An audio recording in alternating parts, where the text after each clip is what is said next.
வணக்கம் நேயர்களே, நீங்கள் கேட்டுக்கொண்டிருப்பது உங்க எல்லாருக்கும் ரொம்ப ரொம்ப பிடித்தமான புத்தக அலமாரி நிகழ்ச்சி. வழக்கமா எல்லார் வீட்லயும் புத்தக அலமாரியில புத்தகங்கள் அழகா வரிசையா அடுக்கி இருக்கும். ஆனா நம்ம பட்டாம்பூச்சி எஃப்எம் ஓட புத்தக அலமாரியில அடுக்கி வைக்கப்பட்டிருக்க புத்தகங்களை பிரிச்சு பார்த்து அதுக்குள்ள என்ன இருக்கு ஏது இருக்கு அப்படின்னு தான் பார்க்க போறோம். புத்தக அலமாரி நிகழ்ச்சியில அற்புதமான ஒரு புத்தகத்தை நமக்கு அறிமுகம் செய்யறதுக்காக இன்னைக்கு புத்தக அலமாரி பகுதியில ஒரு அற்புதமான ஆளுமை வந்திருக்காங்க.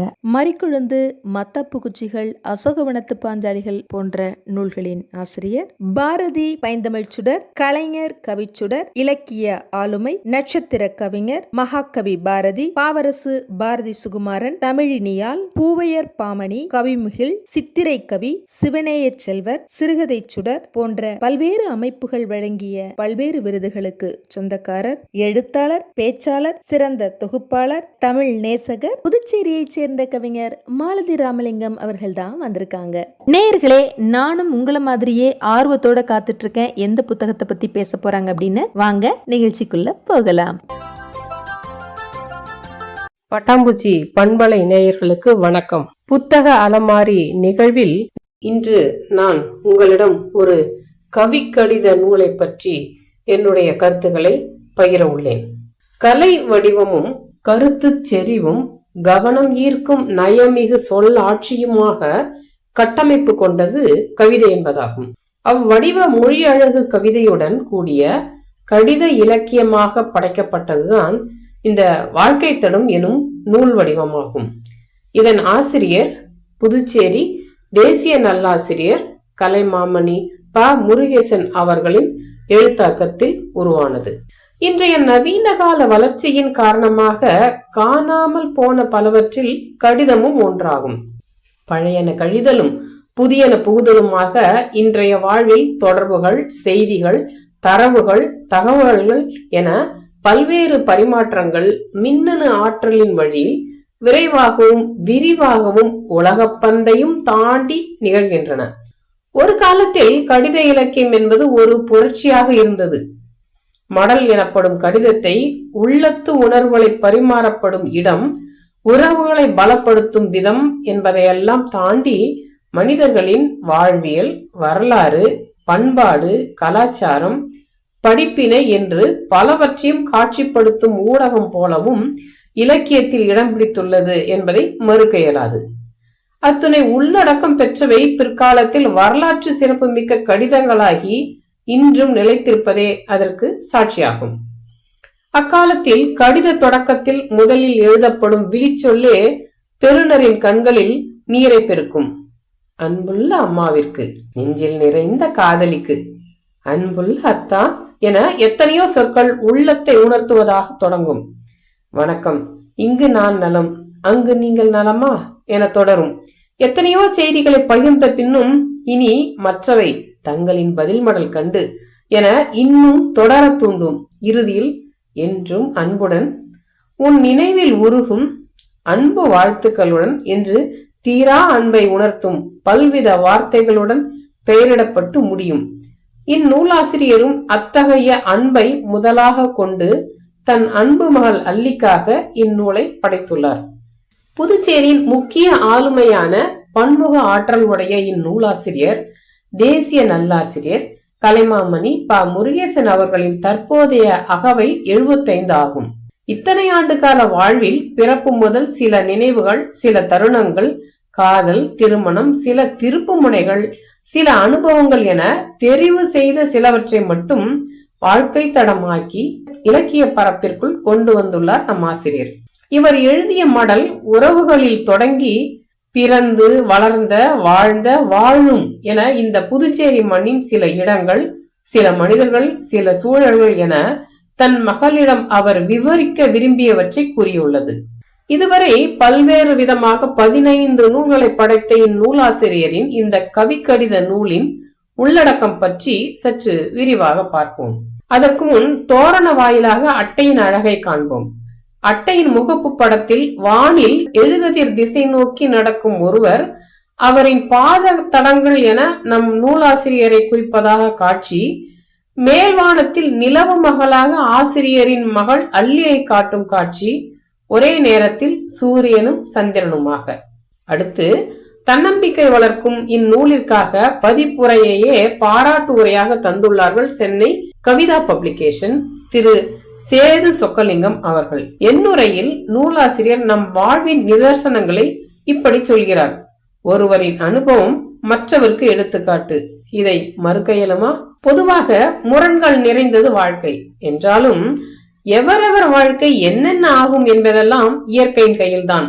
அந்த முரண்களின் முன்னும் பின்னுமான சூழல்கள் யாவையும் வாழ்க்கையில் திறமையாக கையாள்வதன் மூலமாக நல் அனுபவமாகவோ சவால்களாகவோ படிப்பினையாகவோ மாறுகின்றன. அவற்றையும் ஆசிரியர் தான் பெற்ற மகளிடம் இக்கடிதத்தில் விவரிக்கிறார். சில முரண்களை இங்கு உணர்வோம். இந்த வாழ்க்கை தளம் என்பது 2 பாகங்களாக உள்ளது. முதல் பாகம் 1 எழுதும்போது ஆசிரியருக்கும் அவரின் மகள் அள்ளிக்கும் வசிப்பிட இடைவெளி தூரம் கிட்டத்தட்ட 1000 மைல்கள் இருக்கலாம். பாகம் 2 என்பது கடல் கடந்து அயலகத்தில் பல்லாயிரம் மைல்கள் தாண்டி அன்பு மகள் வாழ்கின்ற நிலையில் எழுதப்பட்டுள்ளது. முதல் பாகம் 81 பக்கங்கள் எனில் 2ஆம் பாகம் கிட்டத்தட்ட 147 பக்கங்களில் அடங்கியுள்ளது. முகம் பார்த்து பேச முடியாத தொலைபேசியும் நினைக்கையிலே பார்த்து பேசி மகிழும் திறன் பேசி கணினி என தொலை தொடர்புமாளாக இவ்விரண்டு பகுதிகளின் நிலையில் உள்ள முரணை நாம் காணலாம். இந்த முரணுக்கிடையில் நெருங்கி நிலைத்து இருக்க வைப்பது அன்பு ஒன்றே அன்றோ? நுனிநாக்கு ஆங்கிலம் பேசும் தன் மகள் தன் எழுத்தை பேச்சை ரசிப்பவளும் ருசிப்பவளுமாக இருக்கிறாள் என்று உவகை அடைகிறார் ஆசிரியர். அள்ளி மகளின் இளவல் அருண்குமார் பற்றி கூறும்போது, என் எழுத்தை இயங்கு சித்திர எழிலோவியமாய் வடிவம் மாற்றும் வில்லாளனாய் ஆங்கில நாவல் எழுத்தாளனாய் என்று குறிப்பிட்டு பின் இனி என் எழுத்தும் சாகாவரம் பெறும் என்று நெகிழ்ந்துள்ளார். இதைவிட ஒரு எழுத்தாளருக்கு பரிசாய் ஒரு வாழ்வு அமையுமா? விவரம் புரியாத வயதில் மகள் துயிலுற அன்று சொன்ன கதைகள் அத்தனையும் கற்பனை என்று பாகம் 1 உண்மையை ஒத்துக்கொண்டவர் விவரம் புரிந்த மகளுக்கு இன்று சொல்வது மெய் என்று உறுதியுடன் வாழ்க்கை பற்றிய ஒரு அறிமுக தத்துவத்தை நிதர்சனத்தை கூறுகிறார். வயதை அறியா வயதில் அன்னையிடமிருந்து அவர் அறிந்த பிறப்புச் சூழல் பாகம் 1 தொடங்குகிறது. இது புதுச்சேரியின் முதலியார்பேட்டையில் இருந்து விரிகிறது. அடுத்தது சாரம். இதில் திண்ணைப்பள்ளியில் தொடங்கி புதுவை மண்ணின் பல்வேறு பகுதிகளில் கல்வி வாழ்வை தொடர்ந்தவர் வசித்த ஊர்களாக கொய்யர்பாளையம், மீண்டும் முதலியார்பேட்டை, அண்ணாங்குளம், பொய்யாக்குளம் என்று நீள்கிறது பட்டியல்.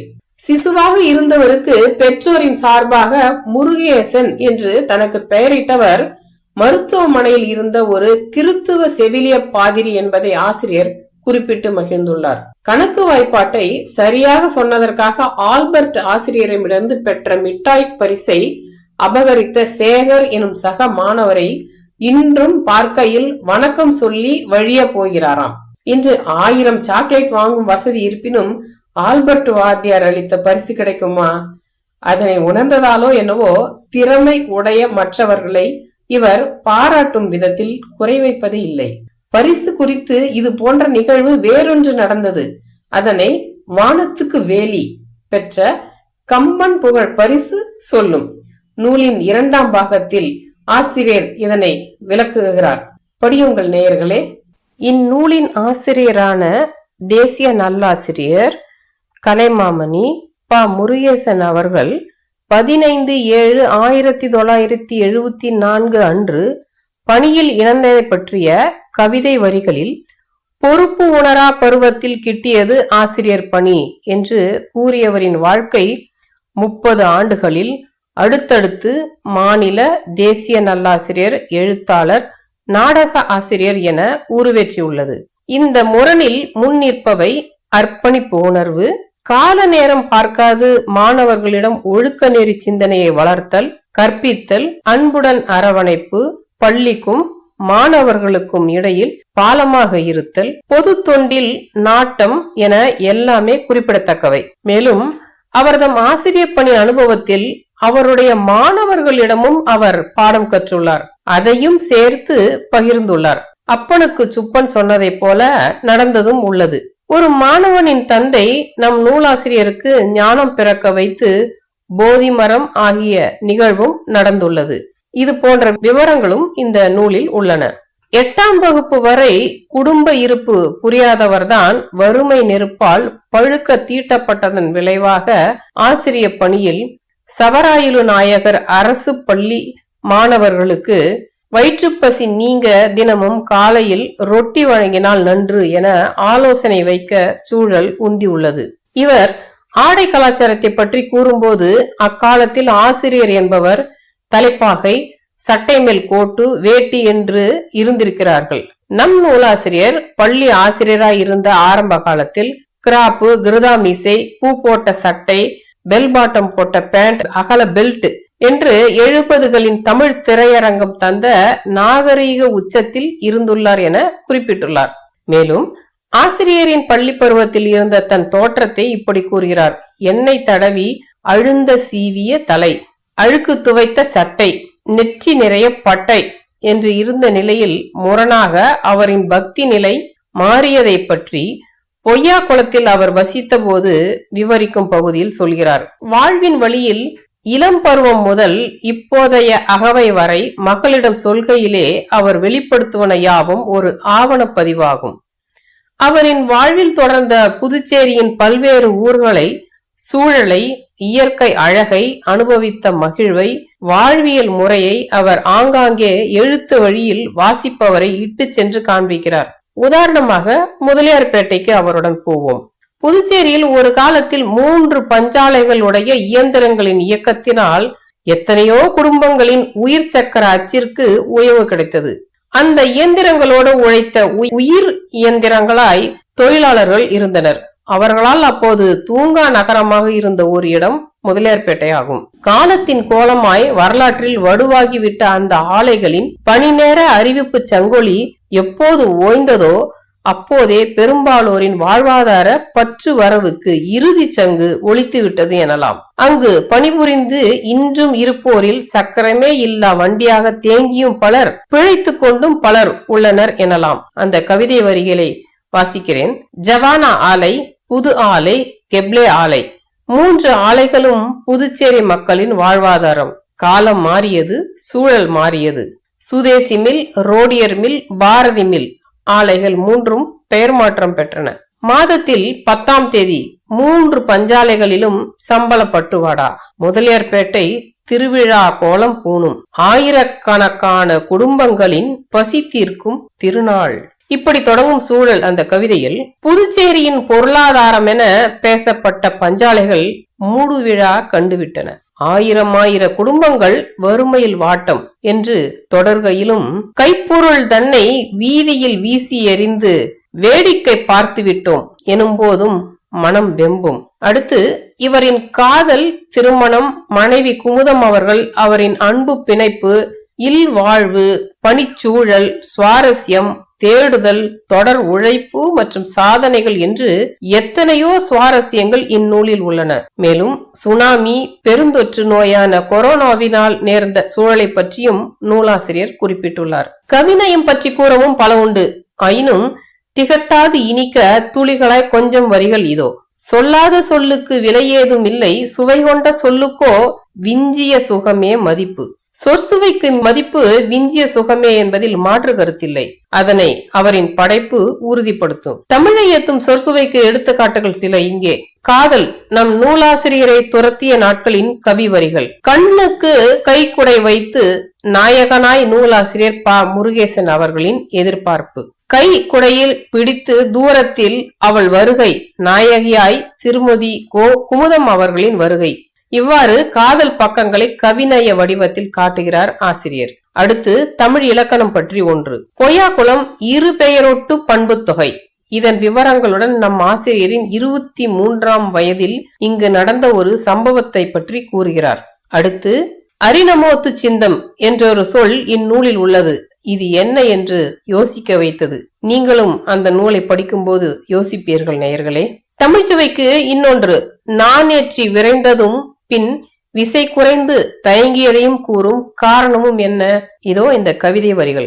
அன்று வில் நீங்கி விசை பெற்ற அன்பெனவே விரைந்து எழுத முனைந்த பேனாமுனை இன்று நின்று தயங்குகின்றது. நம் நூலாசிரியர் அக்காரணத்தை விளக்குகிறார். மொத்தத்தில் நம் நூலாசிரியரின் அகவை 75 ஆனாலும் அவருள் குழந்தமை கூடிய சிறுவன் ஒருவன், வாலிபன், காதலன், கணவன், தந்தை, சமூக சிந்தனையாளன், கலைஞன் என்று பன்முகங்களை காணலாம். அவற்றை இந்த படைப்பு தெள்ள தெளிவாக காட்டுகிறது. அதன் மூலம் வாழ்விற்கு தேவையான நம்பிக்கையை விலக்காக்குகிறது. தான் பெற்ற மகளுக்கு ஒரு வாழ்க்கை தேனியாக ஆவண தேன் குண்டை அளித்துள்ளார் தேசிய நல்லாசிரியர் கலைமாமணி ப. முருகேசன் அவர்கள். இந்த வற்றா அன்பு அனுபவ கூண்டு சிக்குவதற்கு இல்லை, வாழும் எவருக்கும் சிறகடித்து பறக்க வழி சொல்லும் கூண்டு. நிறைவாக இந்நூலானது வறுமையில் செம்மை, முயற்சி திருமணையாக்கும், தடம் மாறினாலும் திருந்தினால் பெருமை அடையலாம் என்பது போன்ற வாழ்க்கையின் நன்னெறியையும், புதுச்சேரியில் உள்ள பல்வேறு ஊர்களை பற்றிய தகவல்களுடன் புதுச்சேரி மக்களுடைய அக்கால வாழ்வியலும் சார்ந்து ஒரு சிறப்பு நூலாக அமைந்துள்ளது. நல்லதொரு நூலை பற்றி என்னுடைய கருத்துக்களை நேயர்களிடம் வாசிப்பதற்கு வாய்ப்பு கிடைத்தமைக்கு நன்றி. நெஞ்சார்ந்த வணக்கங்களுடன் கவிஞர் மாலதி ராமலிங்கம், புதுச்சேரி. வணக்கம். வாய்ப்பளித்தமைக்கு நன்றி. நெஞ்சார்ந்த வணக்கங்களுடன் கவிஞர் மாலதி ராமலிங்கம், புதுச்சேரி. வணக்கம்.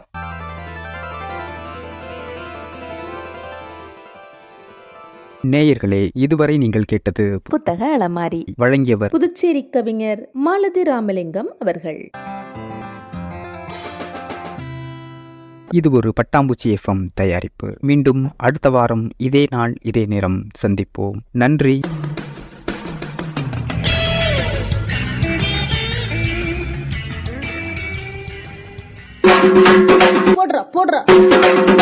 வணக்கம் மக்களே, இன்னைக்கு நம்ம பட்டாம்பூச்சி எஃப்எம்ல கலக்கலா ஒரு புத்தக அறிமுகம். வாங்க வாங்க, வந்துட்டே இருங்க.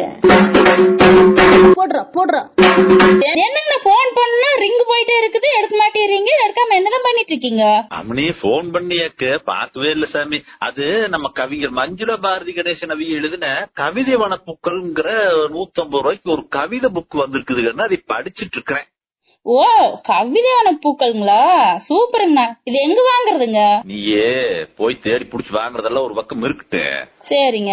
அந்த கவிஞர் மஞ்சுளா பாரதி கணேசனோட போன் நம்பர் சொல்ற, குறிச்சுக்கோ. சொல்லுங்க. 96 0 0 21 54 47 கண்ணோ. இது எப்ப பாரு ஒரே வேகம் தான் உங்களுக்கு. நான் சொல்றேன் பாருங்க, 9600215447. சரிதானுங்க? அதேதான். சரிங்க, அவங்களுக்கு போன் பண்ணி நானும் ஒரு புக்கு கேக்குறேனுங்க. ஓ, கேளுங்க. இங்க பாருங்க, கேக்குறவங்களுமே எல்லாருக்கும் போன போட்டு ஒரு புத்தகத்தை வாங்கி போட்டு அவங்கள கூப்பிட்டு மனசார 2 வாரத்தை வாழ்த்தி போடுங்க. அதுதான் ஒரு கவிஞருக்கு நாம செய்யற வேலை. அவ்வளவுதானுங்க. போடுறா